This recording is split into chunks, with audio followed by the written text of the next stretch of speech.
Happy Sunday, beautiful people. Happy Sunday.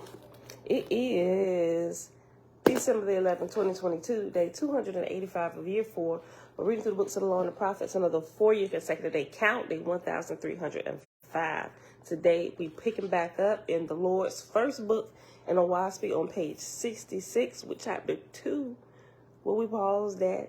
And then when we get done here, we'll hop over to the field guide to the spirit world on page 174, and we may get a chance to read the rest of the chapter.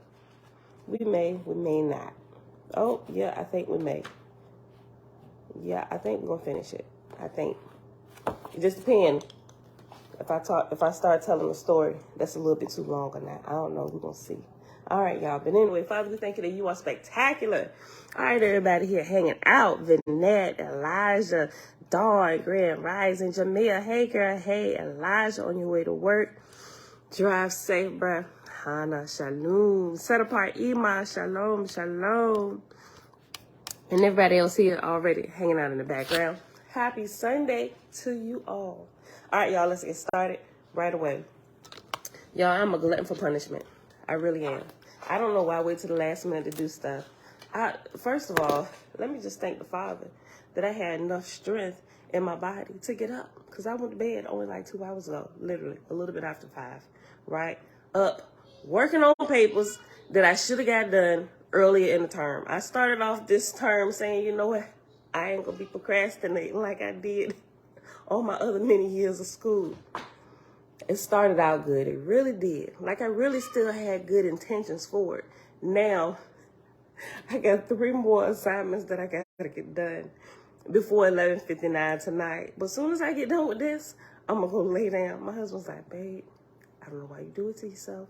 Why do you do it? Why do you wait till the last minute? He kept waking up every couple hours. He said, man, how much you got left? I said, too much. I don't know why I do this to myself. So now, I want to make sure I get everything in after our class yesterday. Actually, no, not after the class. When we went on our first break, my phone run immediately. I know, ain't no G in immediate. That's how immediate it was that a G has been added. Immediately, my professor called me. And he said, Miss Murphy. I said, Professor Stevens. He said, ma'am, what is happening? He said, do you know how much you have to turn in by tomorrow night? I said, yes, sir, I do. And I'm going to get it turned in. He said, I don't know how you're going to do it. I said, I don't know either, but I'm going to have it done. I promise you that by 11:59, everything will be in. He said, you know what? You know, for everything that's late, you get points taken off. I said, I know that. It was not my intentions to turn my work in late. It really is not. And he said, do you have any good reason? I said, I absolutely do not. Anything that I tell you at this point is going to be an excuse only. And I don't want to give them to you. I'm just behind. I'm really behind. There is really no good reason why I should be this far behind. He said, okay. He said, this is what I'm going to do. Maybe you shouldn't come back to the rest of the class today. He said, maybe you should take this time and use it to get caught up. He said, because this can't happen. This is a master's level course. You do realize that. Yes, Mr. Stevens. Yes, Professor. I'm like, Mr. Stevens, Professor Stevens, just please don't fail me. I promise you. I'm gonna get stuff turned in. He said, okay. He said, take these last couple hours. Get caught up. You on the time clock. 11:59 p.m. tomorrow. Everything must be in.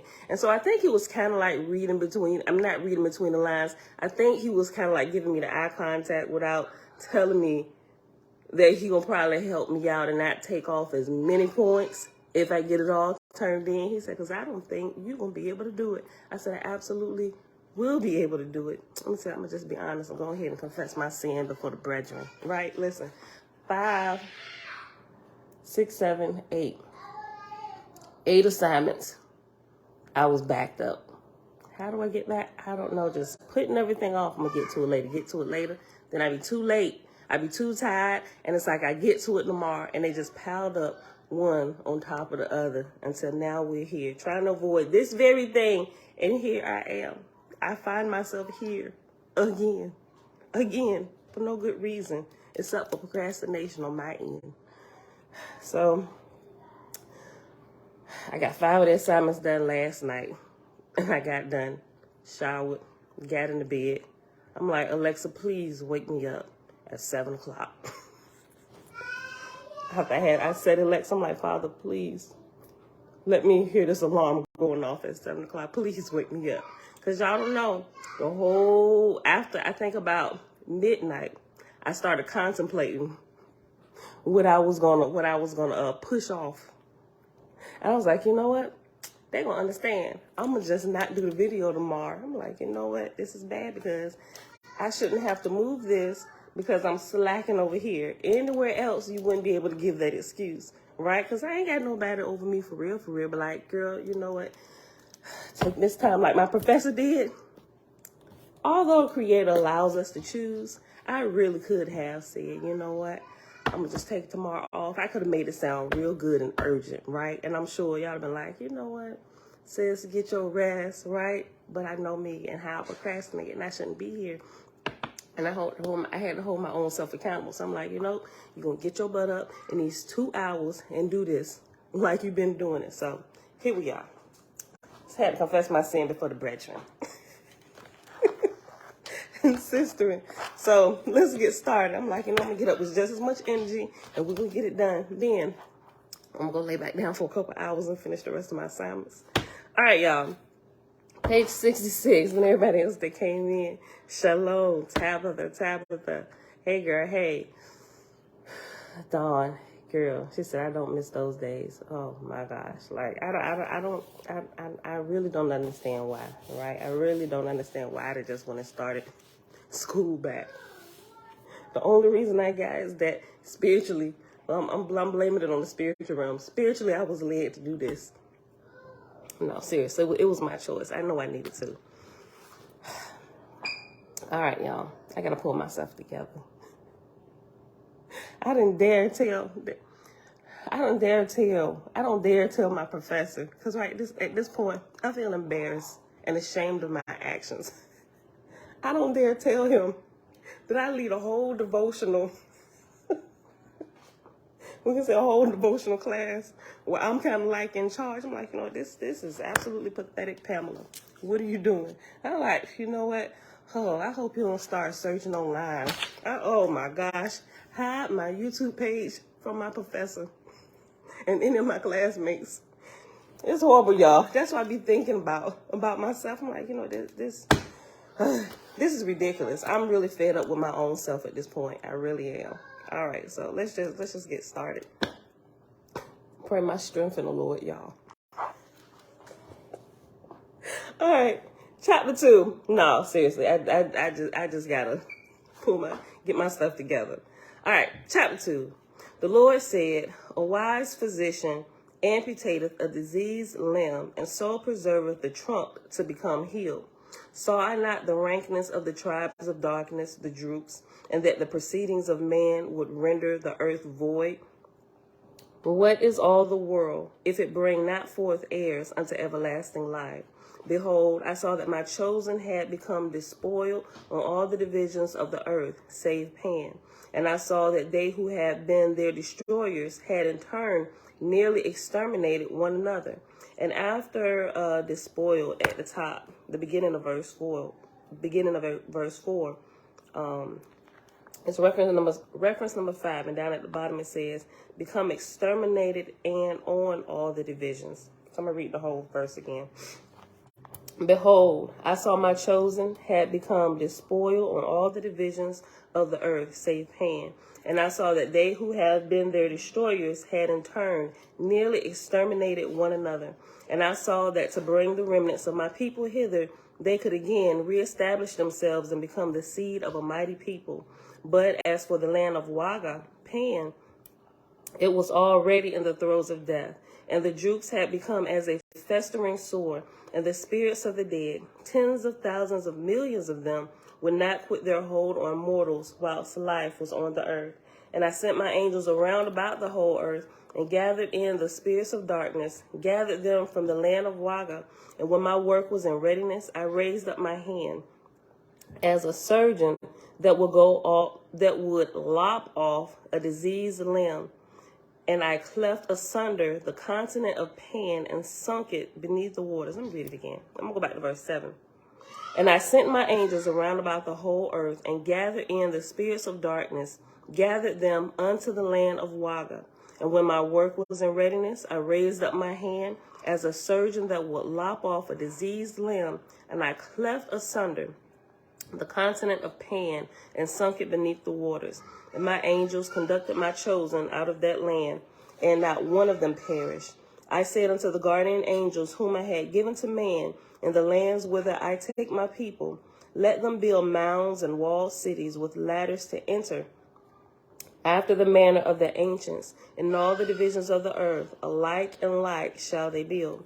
For in the time of Cosmon, their relics shall be testimony that the Ehim forerun the Ehuan, the copper-colored race in all the world. So also will I, the Lord, provide in the Cosmon era to discover the sunken land of Waga, that mortals may comprehend the magnitude of the work of the Lord. In all those days the Ehims dwelt not alone, but in cities and villages, and they were clothed, and they tilled the ground and brought forth grains and seeds, good to eat, and flax and hemp, from which to make cloth for covering the body. And their food was of every herb and root and grain and seed, and fruit that cometh of the earth. But they ate not flesh nor fish, nor anything that breathed the breath of life. They toiled by day, bringing within their cities the fruit of their labor, and they slept within their cities and on mounds at night, that they might not be molested by the beasts of prey and by serpents. And every city had one Rabbah, and after Rabbah is head father. And every city had one Rabbah, head father, who knew the way of the Lord. By the Rabbah were the altars of the Lord built, and the times of the sacred days foretold. And the Rabbah made records and writing on stone, the which they taught to their successors, and to whomsoever desired to learn of the Lord. And the Lord abode with them, and they kept the commandments and multiplied exceedingly in all the divisions of the world. Nor was there any war in the land under the sun in those days. In course of time thereafter, behold, there were thousands of cities and hundreds of thousands of inhabitants who had spread abroad over the lands of the earth. And in the beginning of verse 19, in the course of time thereafter, after thereafter is reference number 6. 6 at the bottom says in 3,000 years thereafter. All right, I'll read it again and go on to verse 20. In course of time thereafter, behold, there were thousands of cities and hundreds of thousands of inhabitants who had spread abroad over the lands of the earth. And they had built ships and sailed abroad on the seas and inhabited the islands thereof, north and south and east and west. BC, shalom, shalom, Laban. Hey, girl, hey. All right, y'all, page 68 at the bottom, the Lord's first book, chapter 3, the scriptures of that day. God said, that my people may remain upright, behold, I give unto them and their successors forever certain sacred words, which shall be to them the bond of my covenant. 7 degrees of sacred rights bestow I unto my people, and no man shall take the second till he hath learned all the words of the first, nor shall he take the third till he hath learned all the words of the second, and so on. Shall man learn all my sacred words. From mouth to ear shall they be learned by every man and every woman of my people, saith the Lord. Hearken then to the words of the servants of the Lord. I will serve the prophets of the Lord my God. Heal my flesh, O God, Iod, Gal, and cure poison. The Lord is my spirit, Spe, unseen in the heavens. And Iod and Gal, it is, I forget which tablet, but there's a, I want to say Samoan chapter, which is the first chapter in the book of Sappho with that plate with the words. I just remember it. It has, that chapter has 121 verses. I remember that. Tablet of, I think, Benin, page 531.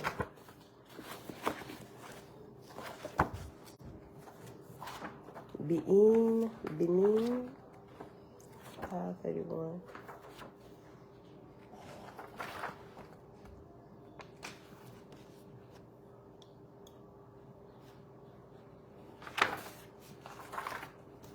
It begins on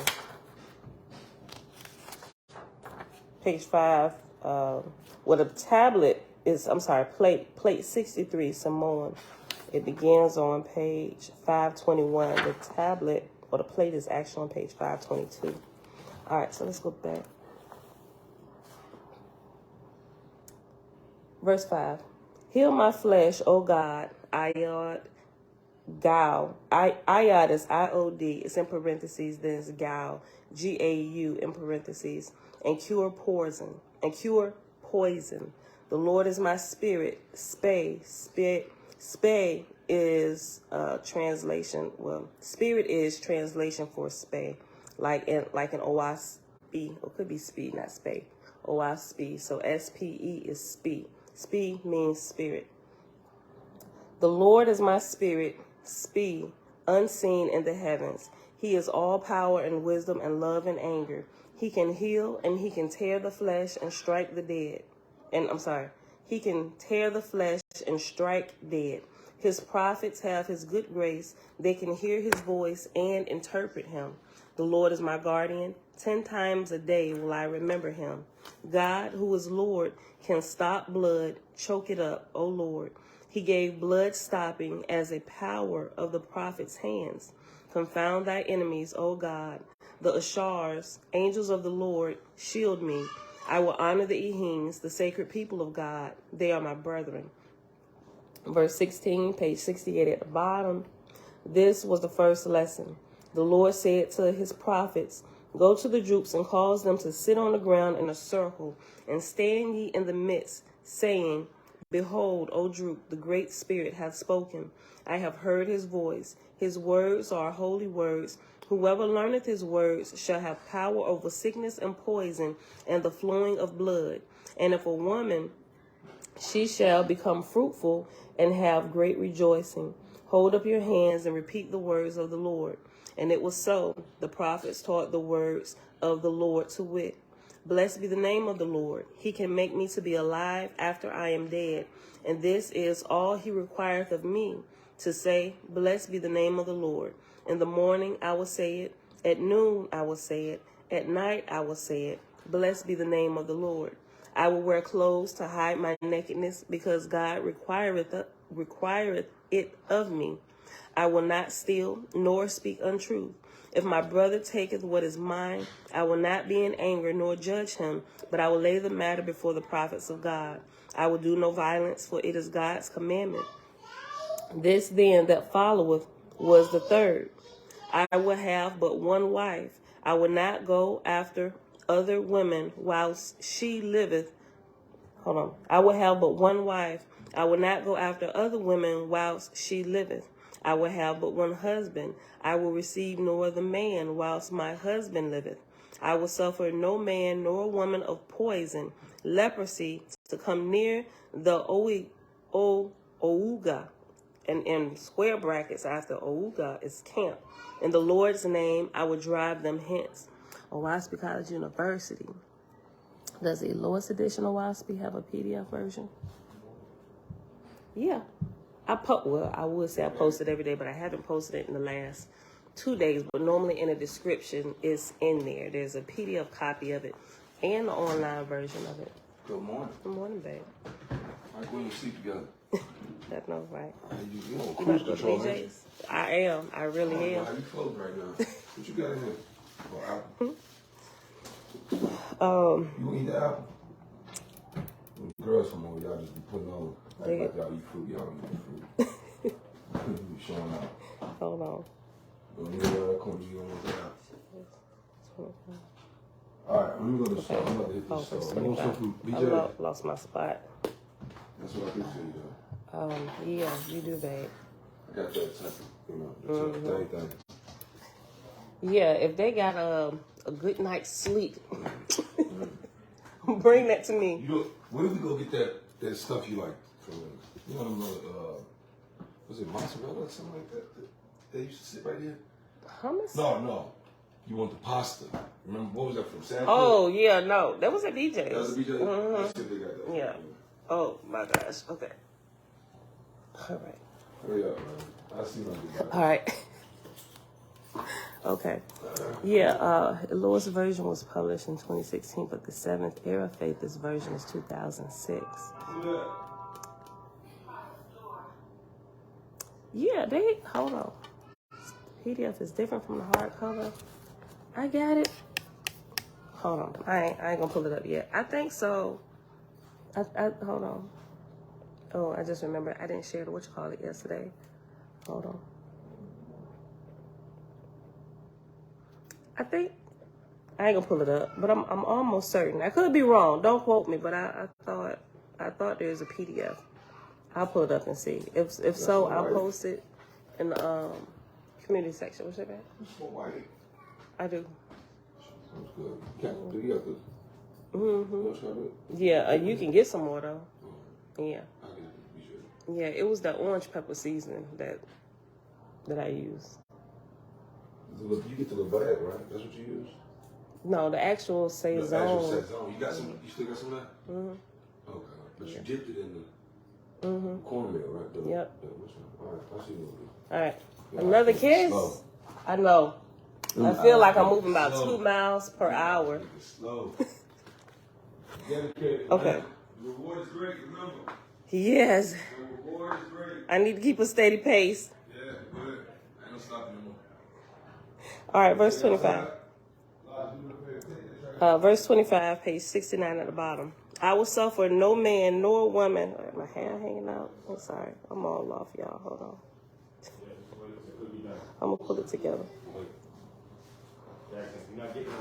I will suffer no man. Yes, baby.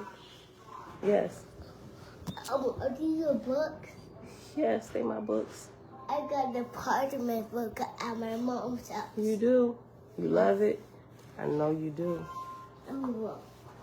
Batman, and Iron Man. Batman, Iron Man, and Spider-Man? Oh, I bet that's an awesome collection. Okay. All right, I'm going to finish reading my book, okay? Okay. Verse 25. I will suffer no man nor woman of poison, and after poison is leprosy. Don't you take my book, boy. Thank you. Don't climb up here. Get down. Get down. Get down, little boy.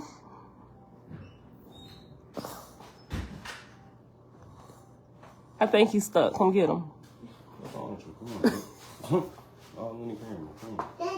Daddy, I don't want this pet. Well, I will suffer no man nor woman of poison, leprosy, to come near the Ouga camp. In the Lord's name I will drive them hence. I renounce them, nor will I mingle therewith, for it is God's commandment. The fourth commandment, that is to say, I forswear the hunt, but whatsoever cometh and is fit food for man to eat, I will kill it. I will take up fish in the name of the Lord, for they suffer no pain. And after I will kill it is reference letter C. I remember last time reading it, somebody else brought it up like, see, we can eat fish. Remember, they're not talking to the faithists. They're talking to the drooks, right? They're raising them up in levels. Okay, C. See, right here. C says at the bottom of page 71, it will be observed here that the drooks had a different law given to them, for the Ehenes killed nothing, nor ate fish, nor flesh. 1882 edition. Okay. Verse 28, I'll read it again. I will forswear the hunt, but whatsoever cometh and is fit for food for man to eat, I will kill it. I will take up fish in the name of the Lord, for they suffer no pain. I will till the soil and gather roots to eat, and fibers of bark for clothing, and live like the Ehenes, the chosen people of God. I renounce murderers, nor will I marry with them, nor live as they live. They are the enemies of the Lord God. I will curse no man, nor woman, nor child, for it is the Lord's commandment. I renounce anger and all weapons of death. They are enemies of the Lord. If a man injure me, I will lay the matter before the Lord's prophet, for his government is holy, saith the Lord. If a woman entice me, I will go secrete myself and repeat the sacred words. I will respect the times of woman, for she is the gift of the Lord to be man's helpmate. When my wife hath a newborn child, I will do her labor for 40 days, for it is God's commandment. The fifth commandment, which is, the 4 days of the moon are the Lord's. On those days I will not labor. I will keep sacred the 4 days of every moon, and I will repeat the sacred words of the Lord thrice. It's talking about the Sabbath days right here. Remember, they call the moons 4 sacred days. It's the 4 Sabbaths. That's what we refer to them today. Verse 40. And when the prophets say, Behold, the Lord saith, This is a sacred day, then I will keep that day holy, for the prophets hear the voice of God. When the Ehims worship before the altar of the Lord, I will keep on the outer circle, for the Ehims are the chosen servants of God. When the Ehim march forth, following the prophets, I will come after, for I will honor the Lord's chosen. When the prophets say, Pitch the tents here, I will abide, for the prophets cannot err. The sixth commandment, which is, For the sick I will provide, and for the woman with the newborn child. I will give first to the Ehims, second to the Droops, and lastly keep for my own self. To warriors I will give in time of sickness, but when they are healed, I will say, Go your way. And if a man be sick of poison, or a woman sick of poison, I will go to the same. But before I go in, I will say, O Lord my God, in thy name I go in a dangerous business. Come thou through thy Ackwards and protect me for thy sake. For the Lord can encompass me around about, and I shall not receive the poison. The seventh commandment, which is, I will keep these holy words secret in the name of the Lord my God. When the Lord commandeth, saying, Go here, or go there, or build here a city, or a house, or an altar, then will I do the Lord's bidding. Thus did the Lord establish laws amongst men, and because of the sacredness of the Lord's words, man treasured them and kept holy the commandments of God. Now I, the Lord, revel in this, the Cosmon era. My angels abode with the chosen in the days of the aforesaid sacred scriptures. And when the words were repeated for the stopping of blood, behold, my angels compressed the veins. Not the words stopped the blood, but by the words mortals became in concert with my host. And when a man went into the presence of dangerous disease, repeating the sacred words, behold, my angels enveloped that man with my unseen blankets, and the man was protected from the disease. Without such words, there could be no concert of faction. Without such words, there could be no concert of action betwixt mortals and angels. Think not that thy Lord taught a foolish thing, nor that the mumbling of words by my prophets were without wisdom and forethought by the Lord thy God. Now in those days the Lord caused the rabbah to make a wheel and hang it beside the altar, and the meaning thereof was, as this wheel is without beginning or without end, so is the Creator. Whosoever turneth the wheel once round hath said, In thee, my God, I trust. And the Lord made an image to stand at the extreme of the altar, whither only holy men and women might pass. And the Lord called the emblem Fate, signaling, Beyond me there is no appeal. And Fate is Fete, and after that is reference letter D. And hop over to page 71 at the bottom. It says, Fate or fate is F-E-T-E or fate, which it sounds like this particular spelling, F-A-T-E, fate. The five forces over man. See symbol page 67, plate 63, Samoan, Book of Safa, 1882 edition. And what we say that was, page 527? Because that's what we just looked at, that plate. Did I say 527? 537?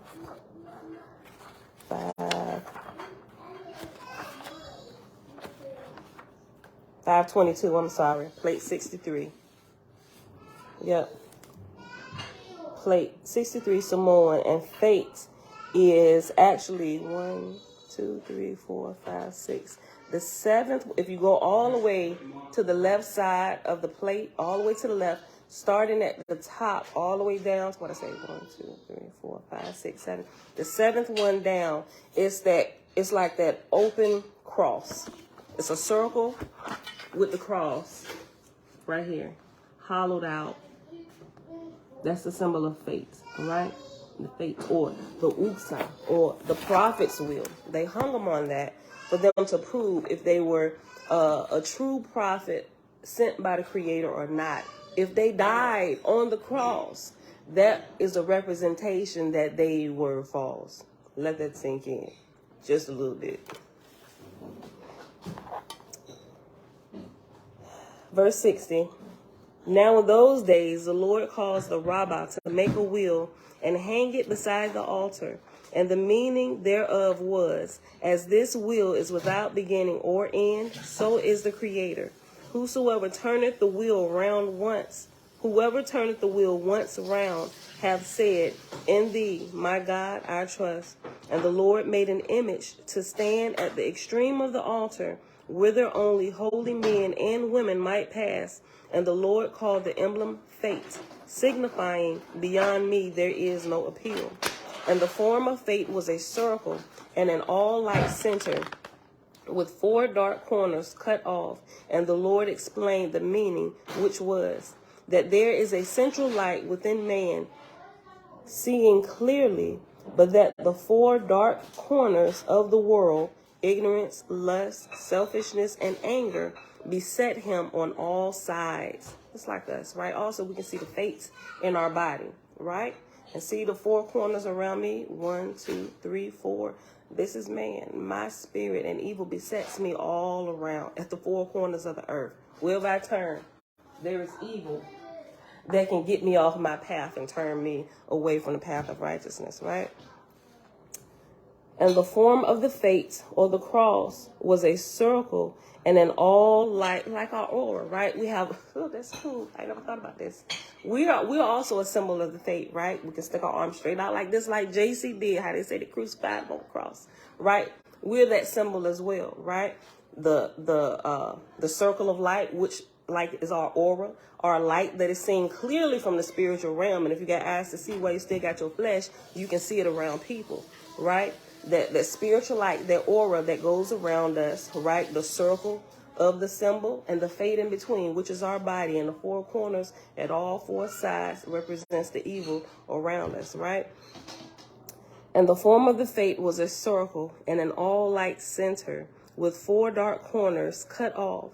And the Lord explained the meaning, which was that there is a central light within man, seeing clearly, a central light within us, our spirit, like there's a light around us and a light within us, right? There is a central light within man, seeing clearly, but that the 4 dark corners of the world, ignorance, lust, selfishness, and anger, beset him on all sides. And the Lord made an instrument and called it the gow, which was a triangle with a plumb line from the upper corner, and across the plumb line was a hollow reed for seeing through. And at the bottom end of the plumb line was a weight attached, which pointed to marks on the lower border of the triangle. And the Lord explained to the prophets how to use the gow how to use the gal for providing all things, even as the height of mountains and the velocity of running waters, and how to lay the foundations of the temples that they might be square with the world. And the prophets on their part taught the Ehems, but with them the mysteries were kept a secret against all the world. Hence, in after time came the saying, even as the wicked were compelled to employ the Ehems, and were thus beholden to the Lord. In all, there were 280 signs and emblems and symbols and implements given by the Lord to his people. And when they were all completed, the Lord taught the prophets the meaning, and these became the sacred language of mortals in all the divisions of the earth. And that is the end of the Lord's first book. So there's a little bit more of what happened on a close-up basis after the flood and after they were reestablishing the laws of the land for the people and for growth, right? And even the plan of growth for the Drukes to raise them up, right? Immediately they weren't held. And it reminds me of a scripture in the New Testament. I forget exactly where. I want to say it's in Romans, but don't quote me. But when they were given, where they could still eat fish, what scripture is that? It's like right down the tip of my tongue. I'll get it. Go ahead. Yeah, the ice. Yeah, I know. I'm gonna have to call them. I'm gonna move it out to the freezer outside. Yeah. Here where it was where they could still eat fish. What was talking about they could still eat fish, right? There's a scripture in the New Testament, but now that I think about it, I'm thinking it was referring to the nation of the people of Judah, or those of the seed of Cain, right? But as they go and grow to a higher light, they would put away all flesh altogether, right? They wouldn't touch it anymore. All right, so I'm gonna remember that. I'm gonna go looking for it. I ain't gonna try and find it right now, but I know what I'm looking for, but I'll find it. All right, so we're gonna end right here at the end of this book. We had 38 minutes anyway, so we'll pause right here, and tomorrow we actually begin. We'll pass the book of Sue. Yes, we hop over to page 84, and we start with the book of Sue. And then after the book of Sue is the Lord's second book. And that's a pretty short one too. Both of them. Sue and the Lord's second book. All right, so we'll pause right here. 6. Yeah.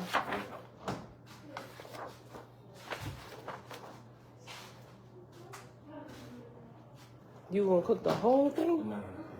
Oh, okay.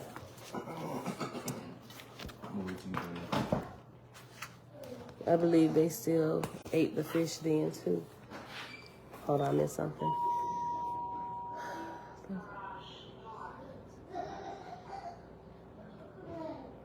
Zarathustra's time period. Okay. Animalistic nature. Shalom, shalom. Okay, y'all, hop on over to the field guide to the spirit world. Somebody asked me yesterday. I didn't get a chance to respond to the comments. I saw them coming in. But somebody asked what the second book was that we're reading. It's the field guide to the spirit world. And like I said, I didn't get a chance to go back and post in the description like I normally do what we're reading. But I'll make sure I get it in there. I get it in there with today's video, and I'll go back and put it in yesterday. I think I missed it for the last. I just got the title in there, but I don't have anything. I don't have it, the whole blurb that I normally put in the description for like the last 2 days. But I'm going to update that. But it's this book by Susan B. Martinez, Field Guide to the Spirit World, is the book that we're reading for the last half of the time we are together. Okay. So we're in chapter 7, countless mental vagaries, right? And we paused. They were still going through the acts of self-injury. And we had to pause right there. We read earlier on in the previous chapters, it talked about self-mutilation, as in like suicide and cutting and different things like that. And with one of the references, it told us to jump ahead. And plus, Kevin asked a question, which is why we looked ahead and we got to this portion right here that we're reading again. Because when Kevin asked the question, does self-mutilation, is it the same thing as trying to dig out the evil, right? So this is back where we're at. And we read through half of it Thursday. So we'll finish reading this portion today. All right, page 174, halfway down, right after the scripture, Mark chapter 5, verse 5, the scripture says, quote, he would cry out and cut himself with stones, end quote. And that's Mark 5, chapter 5, verse 5. Time and place have little effect on the strange ritual of self-wounding.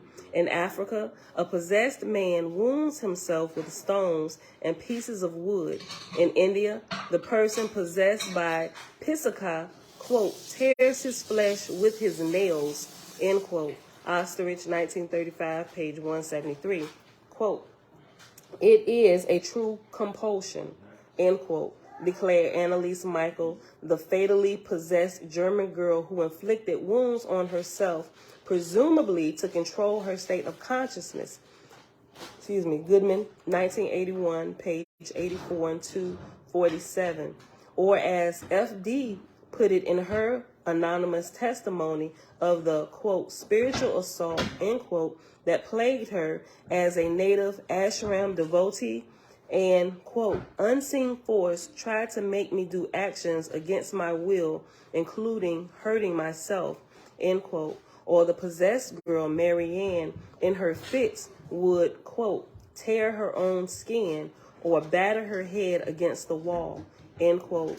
Martin, 1976, page 59.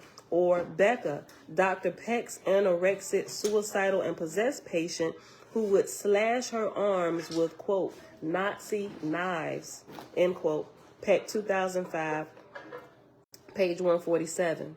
A Swiss Army knife was the slasher of choice for a teenage vampire gang in Florida, though some used an X-Acto knife or razor blade. Quote, Rod's arms and chest were covered with marks all up and down, end quote. The other kids, quote, had weird cuts too, end quote. One of the girls, Heather, quote, in her particular dream world, would position the edge of the blade on her inner arm and slice, end quote. Had she been, quote, taken over, end quote. Another member, Janine, during one of this gang's cutting rituals, quote, felt she was someone else. It was as if she was on the ceiling looking down at the scene, end quote. Clearly an OBE. Jones, 1999, page 8, page 34, and page 177. When Andy H., a bipolar guy, says he doesn't remember cutting himself, that lost time signals self in abeyance. Enter the intruder. We know, too, that when the multiples alter, quote, takes the spot, end quote, she can harm herself, yet feel no pain. Miss, here we go with that name again, Miss Beauchamp. I still ain't figured out the proper pronunciation, but I just thought about y'all cracking on me how I pronounce it. I think it was Bronze Yo. Shalom, bro. I seen you come in. I think it was Bronze Yo that was joking me. Miss Beauchamp's altar, for example, quote, had a will of her own, could hypnotize the other personalities and exhibit complete tactile anesthesia, end quote. Fodor, 1966, page 280. It was the same deal with Jenny's alter, Selena, who, quote, in her anxiety, exacted self-punishment by cutting or burning that she could not feel, end quote. Spencer, 1989, page 255. Then when Jenny, quote, came back, end quote, the pain and humiliation was all hers. But something is wrong with the analysis that Jenny's biographer offers. She thinks that Selena's cutting and burning, quote, gave some relief from the anxious, terrible feelings, end quote. How so? The concept hardly makes sense. Why would such abuse relieve anxiety? The rare male multiple, most are female, Henry Hawksworth, was burned on his arms by his alter, Johnny. The question why was posed through an automatic writing technique that the doctor and patient had developed. The answer came that the burns were meant, quote, to provide a constant reminder of his, Johnny's, existence. The burns were visible signs of his presence and his power, end quote. Hawksworth, 1977, pages 29 and page 106. Maybe it is the dark ones, after all. Maybe Ina Twigg was right in her analysis of one particularly nasty haunting. Quote, the spirit had been so determined to make someone pay attention, emphasis added on pay attention, that he had overshadowed the entire family. You ever seen a whole crazy family? A whole family full of altars. Quote, the spirit had been so determined to make someone pay attention, emphasis added on pay attention, that he had overshadowed the entire family. After I talked with the spirit, the haunting stopped and never occurred again, end quote. Twigg and Broad, 1973, page 109. On page 176 at the top. Henry Hawksworth disliked his alter, Johnny. Quote, Johnny is not me, yet he wears my body and ruins my world, end quote. Hawksworth, 1977, page 242. A haunting is one thing, but the invasion of your very own body and mind is another. Johnny, as Henry insisted, was not part of him. He was a separate identity. Now the psychiatric profession may have finally recognized MPD, but they still don't understand it. Mistakenly, they assume the alters are broken off parts of self. Quote, shattered pieces of the patient, end quote. Knoll, 1990, page 35. PsyMat, of course, requires it, or more to the point, no other, quote, scientific, end quote, explanation is in sight. So, hey, let's just call it other personalities that have, quote, split off, end quote, and submerged into one's unconscious. Yet the sufferers themselves know otherwise. Quote, they are not personalities, doctor, they're people, end quote, quoted Billy Milligan, the multiple with 24 alters. Poor Billy. Most of his doctors wanted to fuse Billy's alters, merge them together, presumably for, quote, the healing process, end quote, to take place, quote, to make him whole again, end quote. This part of the therapist's agenda is called fusion, integration, a magnificent hybrid, but the patient took a different view. Quote, why do you have to fuse them with me? Why can't you just get rid of them, end quote. Billy implored his doctor, Keys, 1981, pages 360, 68, and 80.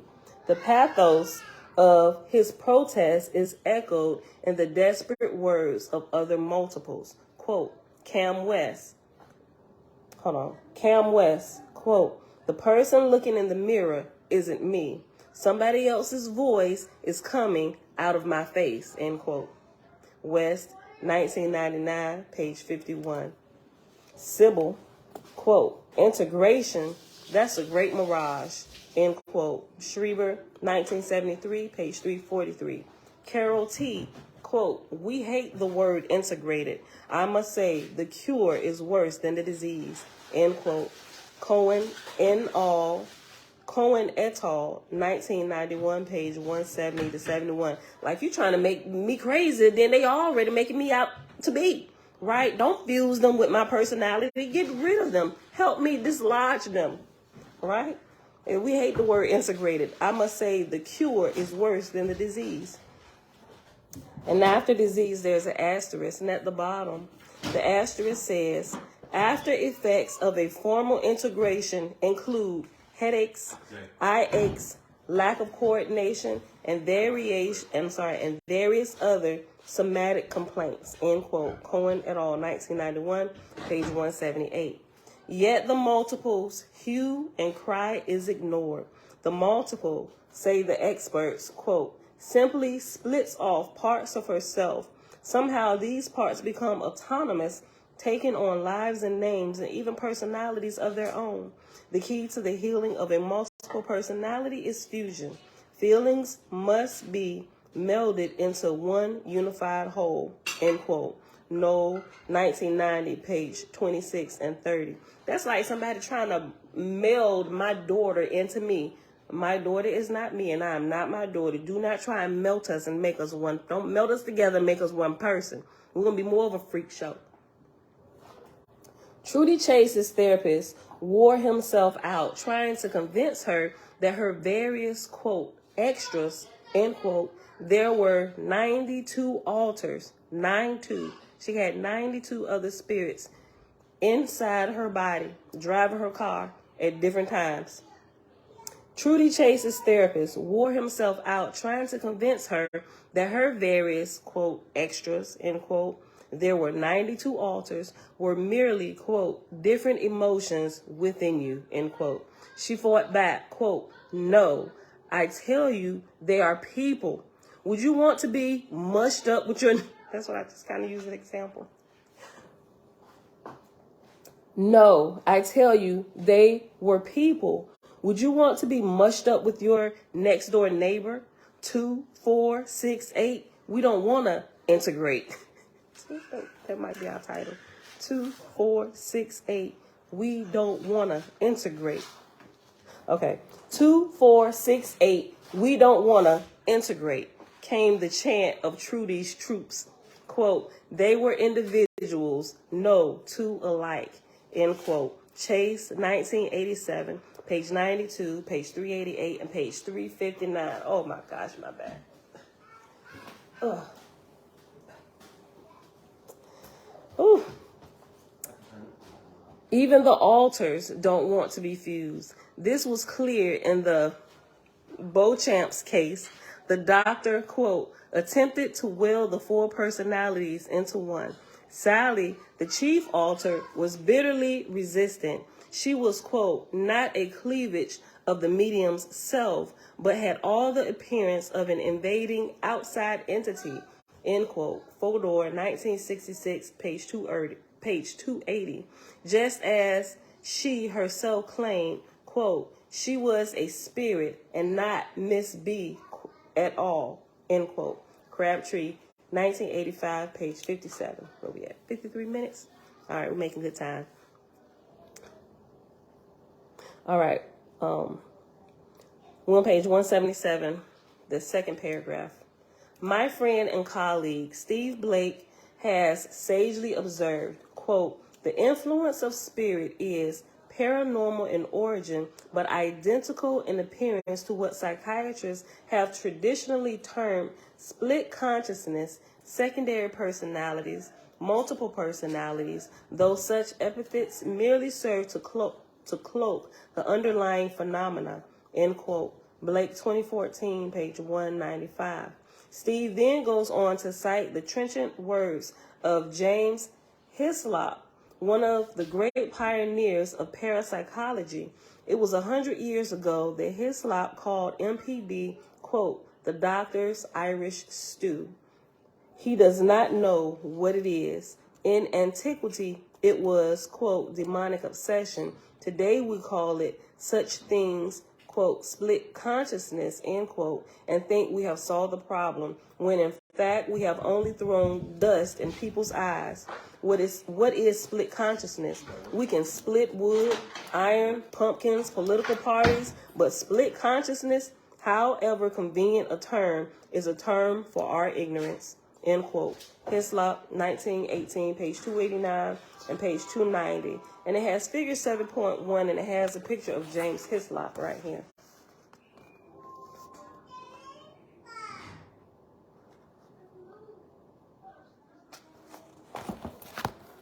Page 178, at the top, there's a quote. The divine presence invades the man. It is not created by him, end quote. Tongan shaman, as quoted in Oahspe, obsession, and possession. As long as the behavioral sciences are beholden to mechanical and so-called rational standards, pseudo-solutions will remain in force. For the reader who has a personal stake in these matters, I would like to red flag the favorite buzzwords used by professionals to explain away the existence of alters. These are create, cope, and defense mechanism, all of which are used to uphold the illusion, the sham, that multiplicity comes from within. To put you on alert, here are some examples of the therapist's soothing flummery. Buzzword italicized. And there's a a list of 6 bullet points. The first one, quote, a multiple creates other personalities to escape from his, let me keep reading. It's a whole quote. Quote, a multiple creates, and creates is the buzzword. A multiple creates other personalities to escape from his or her personal childhood. Auschwitz, the system becomes overloaded with trauma and pain and creates another personality to share the burden. End quote. Mayer, 1989, pages 47 and 30. The next one on the list, creating an entirely new self provides a wall to block off the bad experience from the rest of the self. End quote. According to Dr. Wilbur in Castle and Betchel, 1989, page 14. That's a Roman numeral XIV, page 14. Yeah. The next one on the list, quote, multiple personality becomes a very functional means to survive, creating others to cope with the trauma. End quote.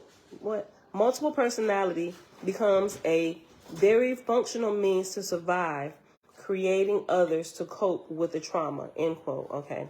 Chase, 1987, page 11. XI. 11. Wait. X is what? 10? 10, yeah. Yeah. XI is 11. Yes. Okay. Yeah. Still working on my Roman numerals, y'all. The next one. Jenny would require many more selves to cope with her life. Spencer, 1989, page 38. The next one is multiple personality is one way the mind has of coping with problems it can't handle in any other way. He was incapable of being angry, so he had created Johnny, who was all anger. End quote. Hawksworth, 1977, page 226. And the last one on the bullet point list, subjected to unbearable abuse, the child splits off from the self that is having the experience, in effect using amnesia as one of the most basic defense mechanisms. Castle and Betchel, 1989, page 14. Even Dr. Crabtree, despite his insights into multiplicity, still presents it as a defense. Emphasis added on defense against emotional strain.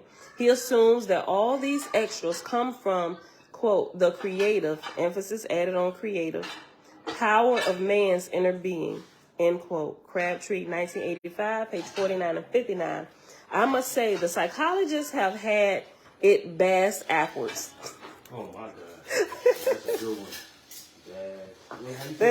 Bass-Ackwards. That's going to be in our title. We got to use Bass-Ackwards. That's as bad as the original. Right. I must say the psychologists have it bass-Ackwards.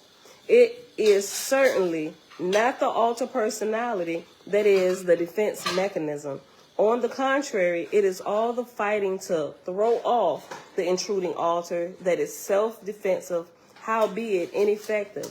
We have seen it all. The seizures, the warning headaches, the twitches, the head banging, the compulsive running and exercising, even the cutting.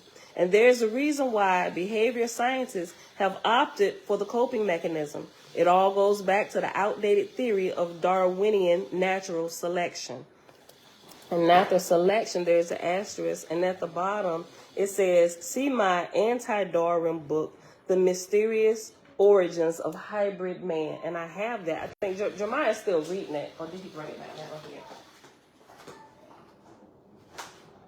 Yeah, he still has that. He still has that, but that's another book by Susan B. Martinez. You can find it on Amazon. The Mysterious Origins of Hybrid Man.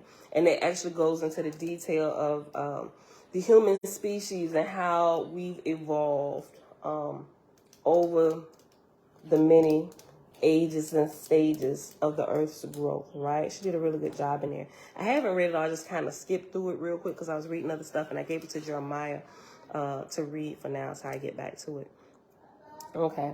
And there is a reason why behavioral scientists have opted for the coping mechanism.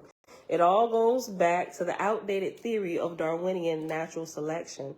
The social scientist has been trained to look for and find the adaptive value of various behaviors. Some of these evolutionary thinkers even see depression as adaptive.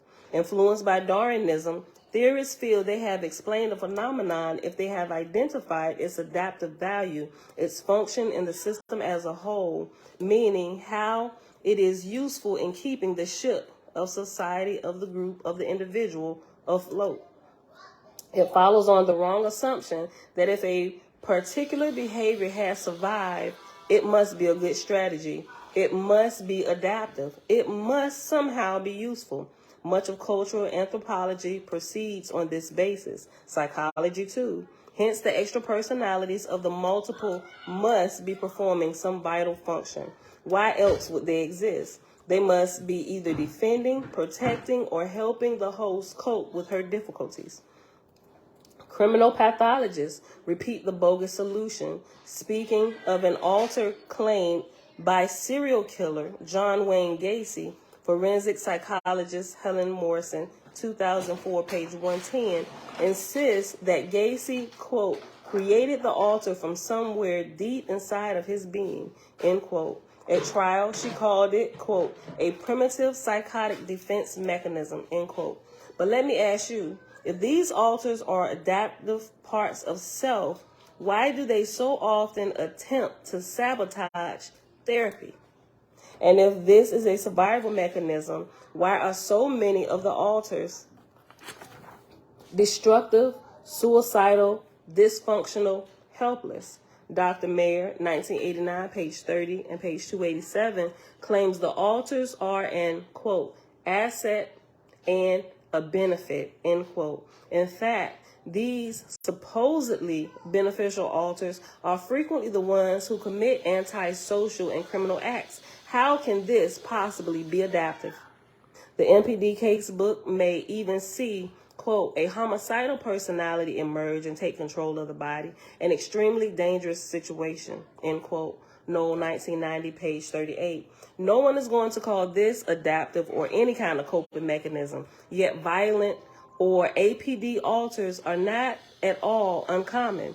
No, they are not, quote, created, end quote. They are real, though disembodied souls who have opportunistically found a suitable host for themselves. Get out the way, I'm driving your car.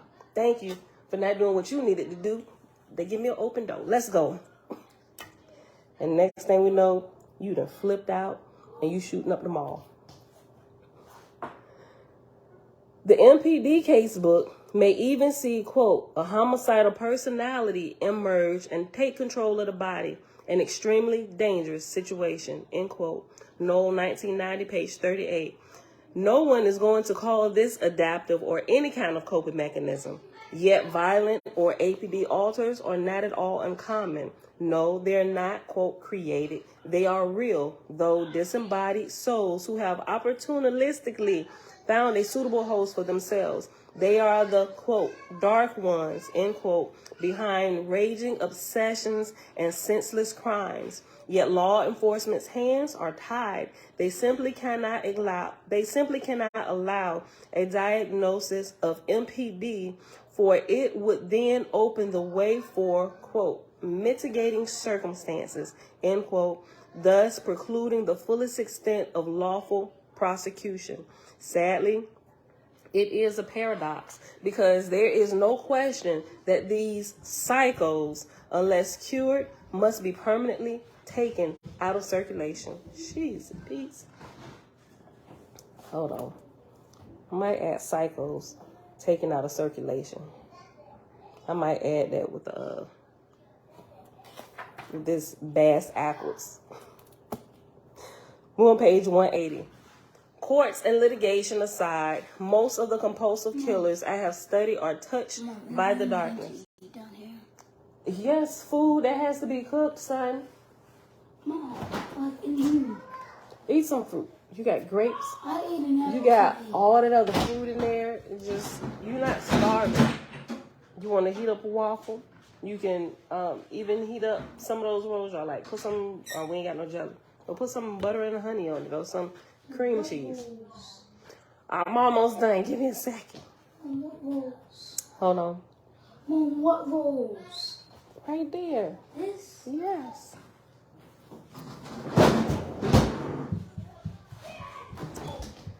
All right. Courts and litigation aside, most of the compulsive killers I have studied are touched by the darkness, the night side of psyche, the malignant voice that goads them on to commit appalling crimes. Of these, many have shown signs of dual personality. John Wayne Gacy, Chikatilo, Dean Corll, Joe Callinger, Marie No, Richard Ramirez, Gary Ridgway, Arthur Shawcross, Norman Simmons, Danny Starrett, Peter Sutcliffe, Ken Bianchi, but it is always a debate. Though Ken Bianchi was almost certainly multiple, detectives thought the, quote, alter bit, end quote, was a ruse, a scam, a get-out-of-jail card invented by the killer who feigned mental illness, what convicts call the, quote, bug stunt, end quote. What? Did you only get cheese hot dogs? Did what? Did you only get cheese hot dogs? Dad got those. No. Look, I'm almost done. Give me a second, okay? Be with you in a second. Grab you some grapes. You got oranges, you got halos, you got apples. You got these strawberries and bananas. There's nothing in here to eat. That's what they always say. The house is full of good stuff, right? Though Ken Bianchi was almost certainly multiple, detectives thought the, quote, alter bit, end quote, was a ruse, a scam, a get-out-of-jail card invented by the killer who feigned mental illness, what convicts called the, quote, bug stunt, end quote. Ken's chief alter, as we've seen, was named Steve. There was also someone named Billy, a frightened 9-year-old. Ken's case was packed with typical MPD scenarios like lost time. At school, he was, quote, frequently accused of doing things he said he never did, end quote. Ken was himself a sweet guy, not aggressive. His associates were, quote, certain he was incapable of violence, end quote. His girlfriend, quote, knew he couldn't take a life, end quote. Ken himself, in earnest, said, quote, I can't envision myself killing somebody, end quote. But there were so many, quote, blank spots in my life, places where I just should remember what's going on and can't. There is something wrong with me, end quote. Thanks to, quote, gaps in his memory, he often found himself walking along, not remembering getting to that location, end quote. Typical MPD. Ken could have picked up additional spirits when he worked 2 years as an ambulance technician. See Appendix B. And did we read Appendix B? I know we read Appendix A. Yep, this is about the, exposure to death. Yeah, exposure to death. It was talking about the cemeteries, people who work in the medical field who are exposed to death and dying a lot. They encounter, or they're surrounded by a lot of the our dead, undead brethren and sisterin, right? And if they're not spiritually strong, or if they're going through certain traumatic ordeals and events in their life, they could easily, their spirit or their aura can be penetrated by lingering spirits who are present. Yes. No, you cannot. Sit at the table. What? You must not be that hungry. If you would have had a piece of fruit, you could have took that, but you're not taking the yogurt upstairs. Yeah, because I can see it now. Somebody gonna bump into you by mistake, and there's gonna be a spot on my carpet, and I'm nothing to eat.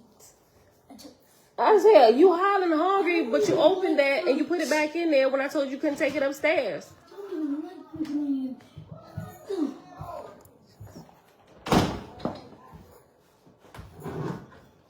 This little boy. Listen.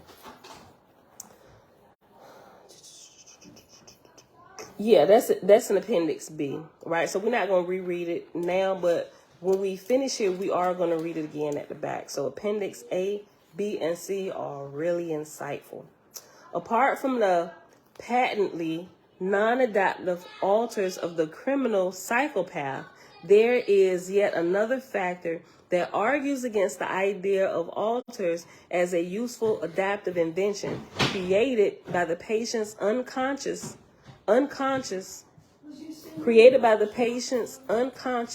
to cope with their misery.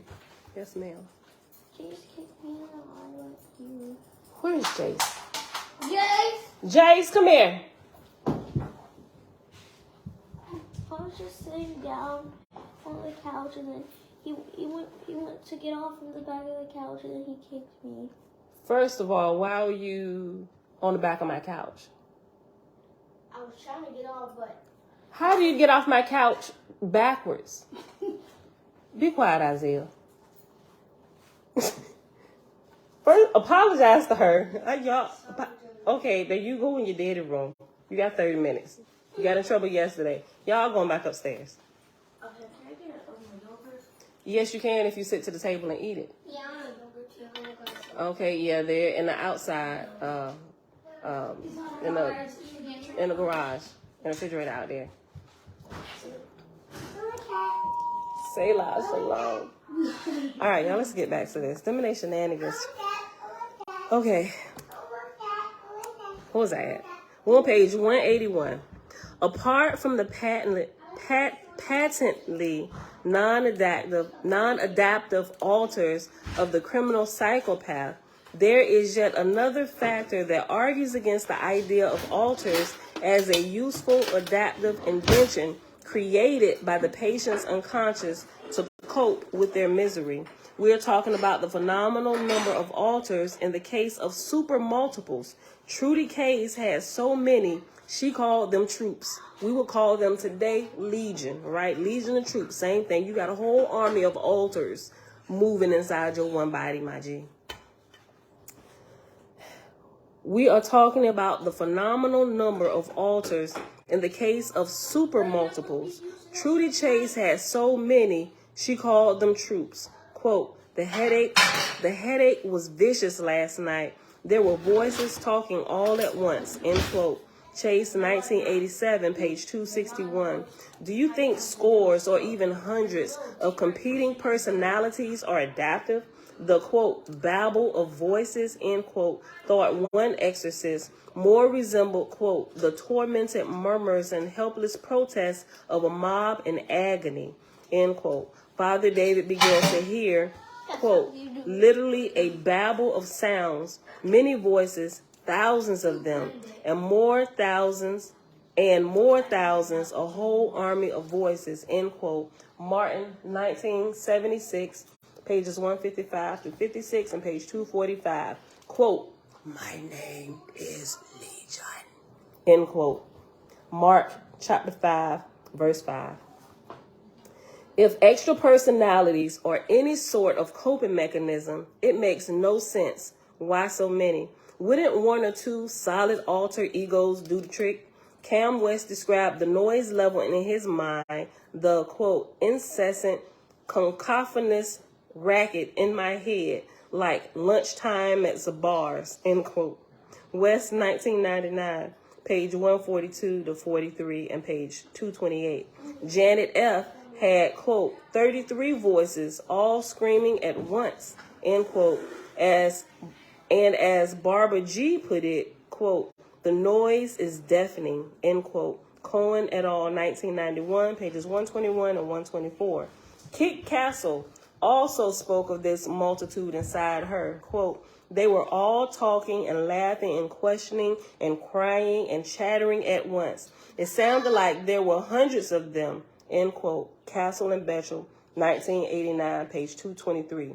Super multiple Jenny was driven mad by, quote, all the screaming souls, end quote. As mentioned, more than 400 personalities were discovered in the course of Jenny's therapy. How can this possibly be adaptive? Spencer, 1989, page 27 and page 15.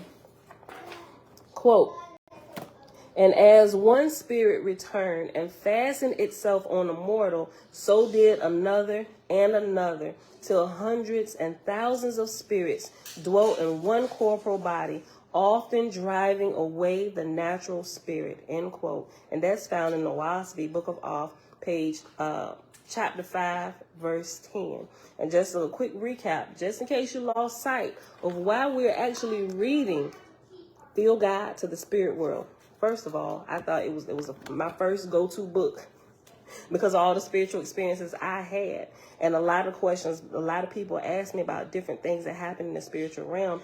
But this brings a lot of clarity to some of the things, not just in our real waking walking daily life, but also it gives real-time, current, or lifetime examples to a lot of the things that we read about in Oahspe. What people teach as reincarnation is not reincarnation at all. It's the grafting of disembodied souls onto your spirit because a door has been opened some point in time and your aura weakened to where they could step right in and drive your body around a little while, a little bit, just a little taste, right?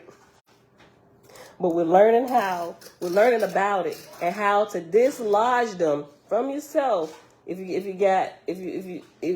have any altars hanging around and grafted on you, possibly already driving your body, maybe they just let you loose in the morning at 6:15 for an hour because they really want to be free, right? And then they're gonna take your body over. They trying to get you to help them get free from your body, right? Tikva, hey girl, hey. Oh, Tabitha. I like that. She said, these altars hop on our body like a train or bus.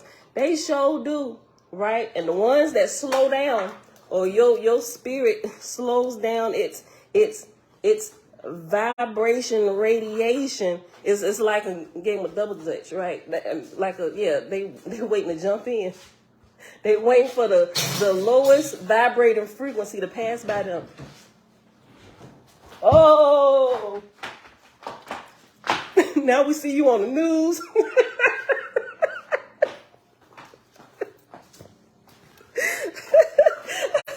Now, y'all, I know y'all just seen what I seen. What was that? What was that? What was that?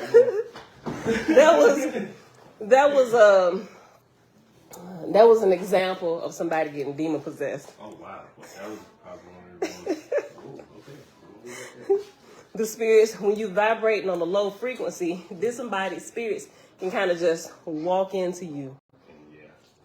Right? Because you're vibrating low. They just there waiting. They that jumper waiting for that frequency to get low enough so they can get their turn in the ropes. Look. Okay, where we at? Oh, we're going to finish this. We're at 1 hour and 19 minutes, y'all. I am delirious. I need to go to sleep. Okay. This chapter actually ends on page 184. We're on page 182. Okay. But anyway, we're reading this because it brings clarity and real lifetime examples, current lifetime examples, to life where we can actually connect what we're reading. Right? And while we've been reading, I ain't gonna say we've been fortunate enough, but it's sad that these things are still happening, still developing, and we see it on the news. And we had a couple case studies, the Walmart shooting, The woman and her son and dryer. It's a whole bunch of them. It's too many to count, but as we're reading, it's real live things happening every day on the news. I'm like, look, y'all seeing this, and y'all bring stuff to me. Look at this, real lifetime example. So now we can kind of understand what's happening to them. Somebody else is double dutching inside their ropes. Page 182. Psychiatrically sensitive Emmanuel Swedenborg, Arcana Celestial, paragraph 59, was greatly annoyed by intrusive spirits that crowded around him, sometimes numbering in the thousands. Dr. Fior, 1987, page 114, explains how such a multitude is possible. Quote, once they are possessed, look, I just said, look. I mean, I probably remembered from listening to it, but, quote, once they are possessed, their auras are weakened. They are now open prey for They are now open prey for still others desiring physical bodies. The more spirits that come on board, like Tabitha said, they waiting to catch a train or a bus. They hopping on you like they about to catch a train or a bus. The more spirits that come on board, the lower the vibrations of the person's aura. Like I did not look ahead. Like I said, I read it and I probably just remembered it unconsciously, but that whole example was real clear when I was just doing the double dutch jack, right? Okay. The more spirits that come on board, the lower the vibrations of the possessee's aura. Some of her patients were possessed by 50 or more entities. None of this is adaptive, creative, useful, or self-defensive in any way, shape, or form. It is total infestation, right? So in this, she keeps repeating this. She said, this is not adaptive. How is this adaptive? How is this creative? Because that's what the medical field has kind of, they just tried to explain all this away. Say, you know what, the people are making these things up. They invented another character because they've had to bottle up this anger all their life, and so they created the character Johnny, and Johnny is the character, the outlet for all their anger. So when they're angry, they act like Johnny. They act like angry Johnny would act, right? Susan said, "This is garbage. This is a word. This is word salad, right? This is." You guys should not be in the professional positions that you currently hold, because what you're talking is complete buffoonery. Listen, the more spirits that come on board, the lower the vibrations of the possessee's aura. Some of her patients were possessed by 50 or more entities. And none of this is adaptive, creative, useful, or self-defensive in any way, shape, or form. It is total infestation. Finally, the separate, independent identity of alters has been made abundantly clear by observing their stark differences in body language, handwriting, illnesses, posture, facial expressions, mannerisms, ages, sexes, ethnic origins, IQs, brain waves, pulse rate, and even shifting eye color. I'll keep reiterating, the movie Split does it is a really great example of somebody being somebody's body being inhabited by multiple spirits, multiple undead brethren and sister, right?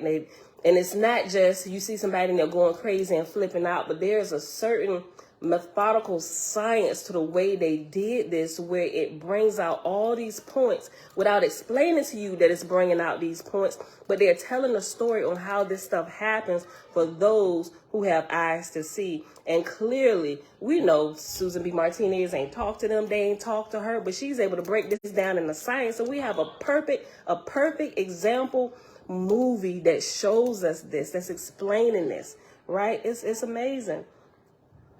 Finally, Finally, the separate, independent identity of altars has been made abundantly clear by observing their stark differences in body language, handwriting, illnesses, posture, facial expressions, mannerisms, ages, sexes, ethnic origins, IQ, brain waves, pulse rate, and even shifting eye color.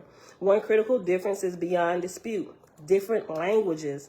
It is manifestly impossible for the host or, quote, core, end quote, personality to create from the unconscious an altar who fluently speaks a foreign language wholly unknown to him. Among Billy Milligan's 24 altars, for example, one is Australian, one speaks Arabic, and one is Serbo-Croatian. The latter, named Reagan, speaks the Yugoslavian language fluently and English with a heavy accent. Billy, an Ohio boy, speaks only English. The paranormal phenomenon of speaking in an unfamiliar language is known as xenoglossy. Probably said that wrong. Xenoglossy. I'm gonna keep going. Not surprisingly, it is frequently reported among mediums and is also well documented in cases of spirit possession. Quote, a multiple personality condition is the same as being spiritually possessed. When a person exhibits duality of personality, the extra personality is the spirit of a person who has died. Let me read that again. A multiple personality condition is the same as being spiritually possessed. When a person exhibits duality of personality, the extra personality is the spirit of a person who has died. End quote. Eugene Morey, Exorcism. Page 183. And we almost done. It's the last, we'll just say last 2 pages. Multiples in a word are mediums involuntarily channeling the departed, but they are negative mediums with no control over and sometimes no awareness of their visitors from elsewhere. As one multiple put it, quote, I am terrified that my people will come out inappropriately. I don't have control over them, end quote. Beverly and Cohen et al., 1991, page 54. The case histories of multiples read like a catalog of psychic phenomena, replete with mind reading, PK, poltergeistery, OBE, levitation, and clairaudience, as well as other manifestations that are usually associated with psychic sensitives, the cold wind, hyperpraxia, xenoglossy. Why do we get multiples and hysterics speaking in foreign languages unknown to them? Why do we get cold wind with multiples and hysterics? See Castle and Betchel, 1989, page 125, 128, and Chase, 1987, page 282, and T. Allen, page 1994, page 211, when that icy chill is normally linked to seances and haunted houses. It's time to connect the dots. Quote, some who have been put away in institutions are actually strong psychic persons who have been intruded upon by unwanted spirits and have no idea how to cope with the situation. End quote. Martin Ebon, Exorcism. Oh my gosh, what was I watching? There is a perfect example of this. Oh my gosh, it was a black girl. They had put her in a mental institution, and she, oh my gosh, what is the name of that movie? Or was it the series The Magicians? It's either, I'm gonna have to look it up. It's either in the series of The Magicians, and that The Magicians, I think it's on Netflix and Amazon Prime, right? There is I want to say 5 different seasons, but it's really, really good. It teaches you some things. Now, it shows a lot of magic and what people would term as witchcraft in there, but I found there to be a whole lot of spiritual principles operating there, showing you stuff that happens through there. But there's one particular, I think it's the magicians. I think it's magicians. I forget which season and episode. I'm gonna have to check it, cause it's either that or I'll figure it out. Let me just tell you what it is. There was a black girl who was put in an institution, right? This is to speak to the this little quote right here from Exorcism, where it says, "Some who have been put away in institutions are actually strong psychic persons who have been intruded upon by unwanted spirits and have no idea how to cope with the situation." So it reminds me, in this particular scene, the black girl was put into an institution because she had not necessarily lost her mind, but she had went into a state where she was no longer responding. Like she just like sat in the daze. You know, she wasn't flipping out. She wasn't causing anything. They just found her in a daze, and she was forever in a daze. And she had been in that. And I think it's, I want to say there was one like this for the Key House as well. Oh, there is. I think it's Key House. Well, not Key House. But they show the same thing in multiple different things. What happens is the person who's been institutionalized, it is true indeed that they were really strong, sensitive, psychic people who may have been operating at a higher level of spirituality than most people would. But somewhere along the way, they tried to take a shortcut, right?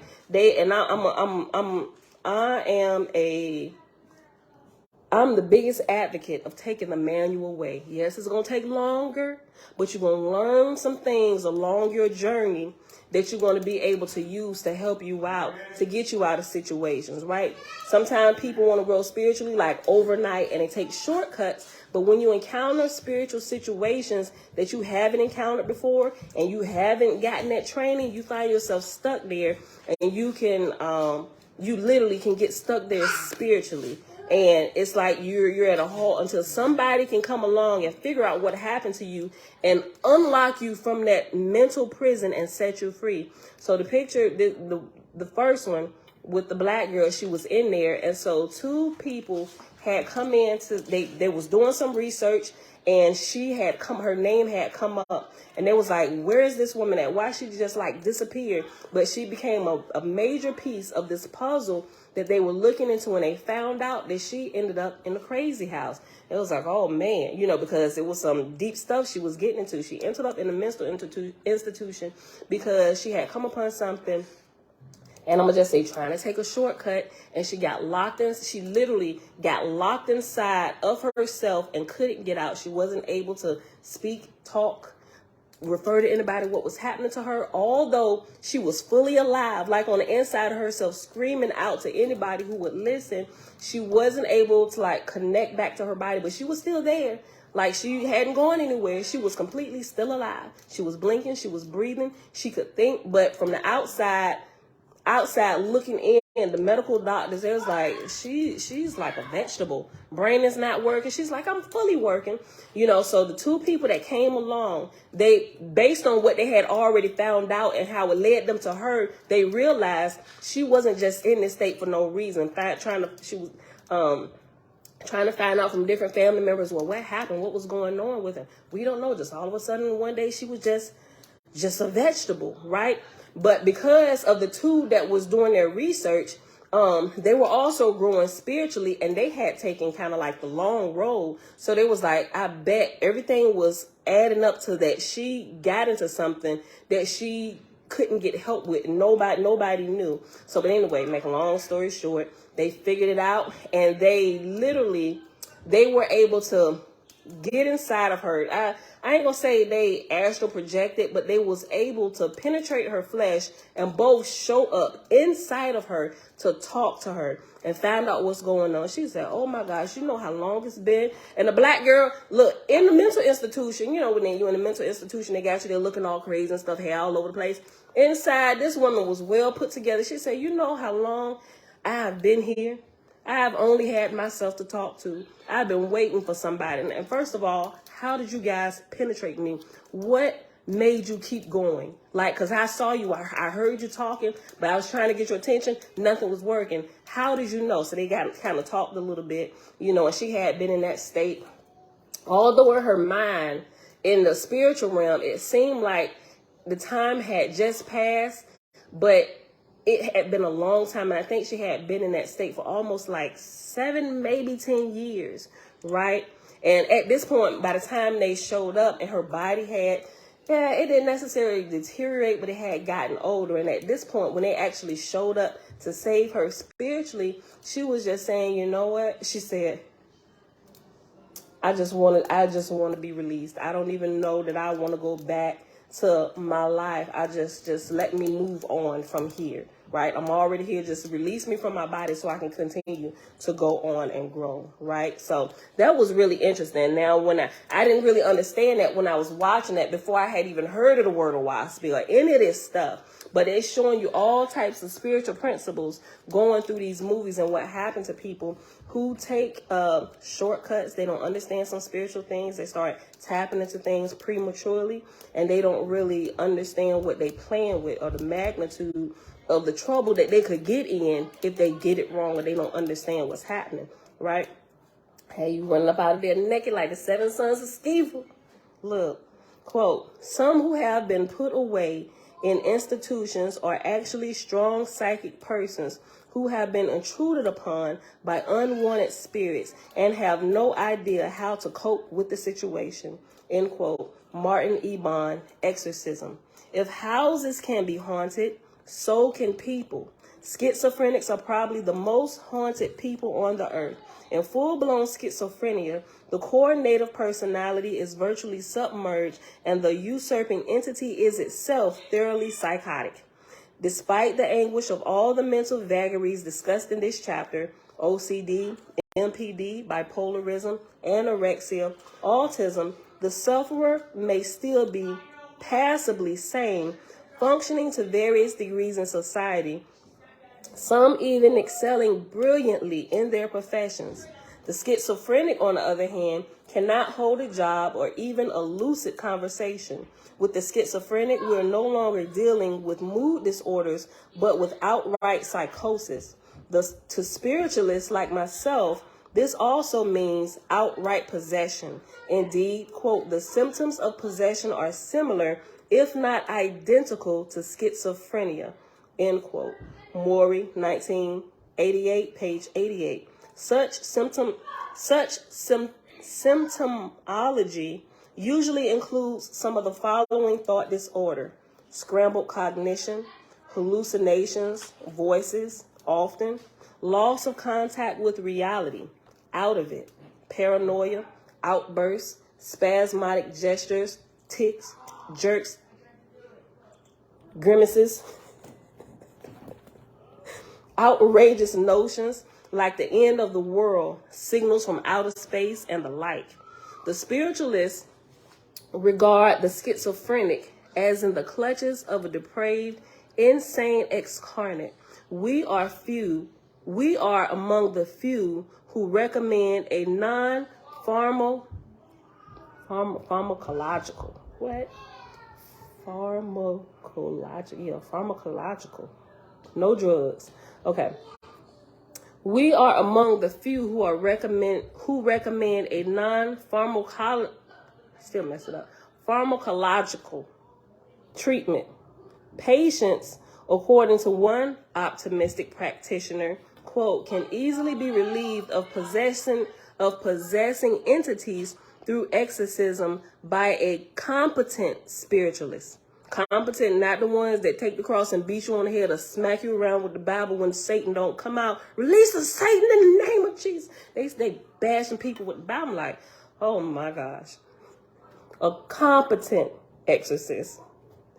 Because you about to have a lawsuit when the demon come out, if you get them to come out. Since spiritualists regard the schizophrenic as in the clutches of a depraved, insane excarnate, we are among the few who recommend a non-pharmacological treatment. quote, patients, according to one optimistic practitioner, can easily be relieved of possessing entities through exorcism by a competent spiritualist. One half of the patients in our mental institutions suffering from schizophrenia can be cured, end quote. Thigpen and Cleckley, 1957, page 14. More on cures in chapter 11. Occasionally, we hear of an unexpected cure.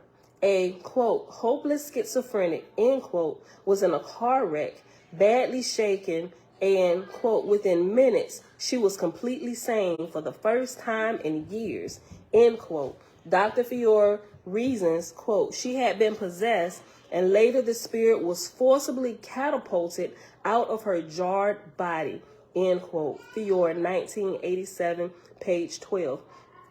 Right there, when I read that, remember, pain is an entry point, right? But if pain is an entry point, if it weakens your aura, I will also say the opposite is true. So when she got into that car wreck, like he said, that immediate jolt, it was an opening, it was a window of opening of her aura where she was completely terrified and full of fear.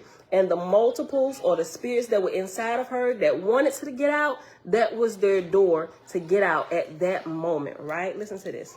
Hey, babe. Hey, you still up? I'm still up. Look, I'm about to be finished. I got this one last paragraph. Listen. Real talk. Listen. Hey. Yes. Oh, no, go ahead. Occasionally, we hear of an unexpected cure. Quote, a hopeless schizophrenic, end quote, was in a car wreck, badly shaken, and within minutes, she was completely sane for the first time in years, end quote. Dr. Fiore reasons, quote, she had been possessed, and later the spirit was forcibly catapulted out of her jarred body, end quote. Fiore, 1987, page 12. If a patient said to your average psychiatrist that he was the victim of demonic possession, he would probably be diagnosed as a paranoid schizophrenic. Ironic, huh? Maybe it's time to rethink our approach, our customary categories, pigeonholes, lingos, argot. We have, I think, been spinning our wheels long enough. Round and round we go, with little argument and less understanding. For some reason, these thoughts remind me of the Ina Twigg, England's foremost medium of the mid-20th century, was interviewed by someone named Mankiewicz, Twigg and Broad, 1973, page 60. And this is the last piece right here. And this is the end of the chapter and the end of our reading for today. I need to go to sleep.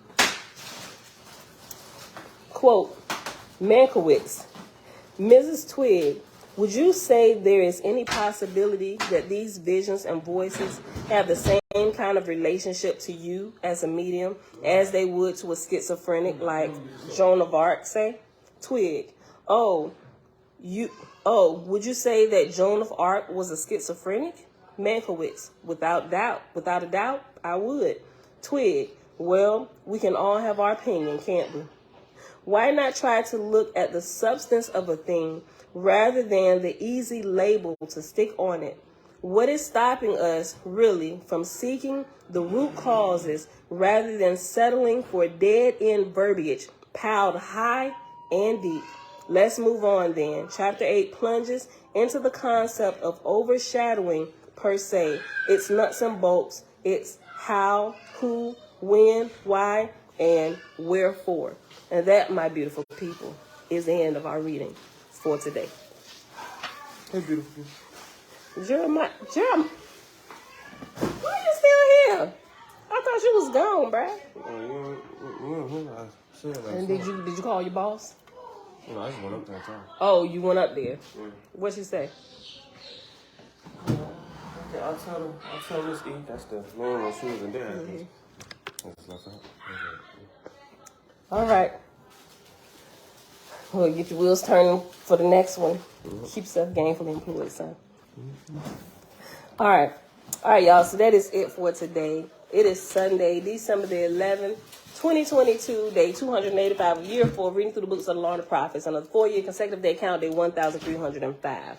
We read in Oahspe, pages 66 through 71, which was the Lord's first book. Did we start the second? I'm sorry. Did we start the second book? Hold on, let me go look. I'm talking all fast. Yeah, we finished reading the Lord's first book. Then we hopped over here to the Field Guide to the Spirit World on pages 174 to page 184. We finished up chapter 7, which is entitled Countless Mental Vagaries.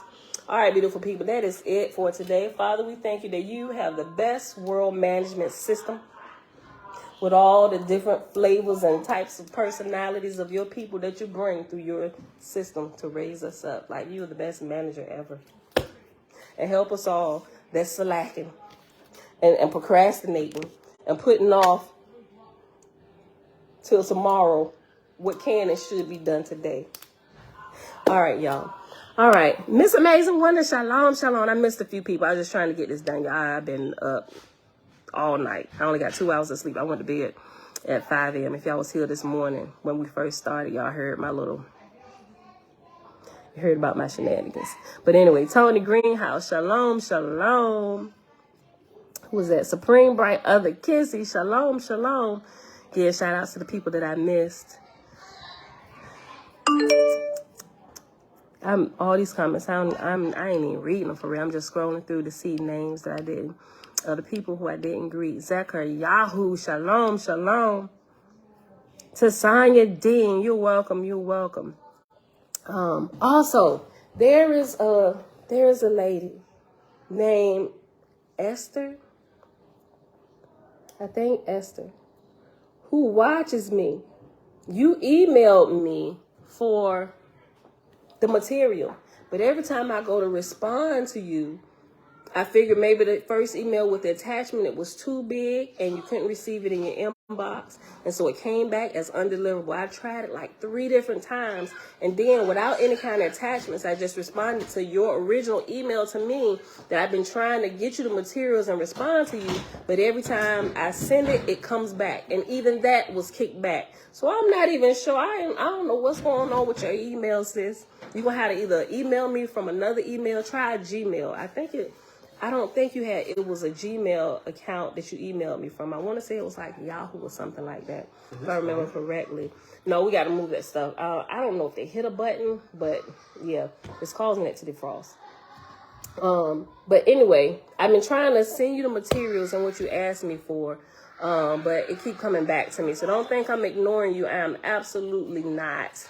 And just in case you ain't see this video and you ain't make it this far to hear me address that, I'm going to leave a comment in the community section. Just in case you get the notifications, you will see that so you can reach back out like with a Gmail email address or something where I can send to you what you asked me for. All right, Global Purpose, shalom. All right, beautiful people. With that being said, I am out of here.